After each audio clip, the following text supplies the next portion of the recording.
natin yung ating pinakang backdrop doon. Yan. Marami tayong ginawa kanina. So napagod talaga ang lola nyo.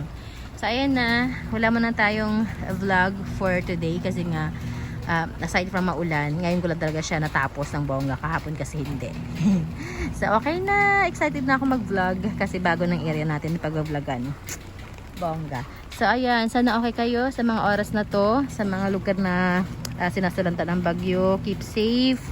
As much as possible, stay indoor, stay dry. Yun, sana ay okay lang kayo.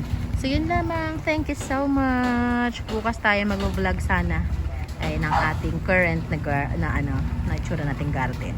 Yung likod niyan magulo pa, yung loob banda magulo pa. So atakihin natin yan sa mga susunod na mga araw. Alrighty, thank you so much. Ingat-ingat, God bless you all.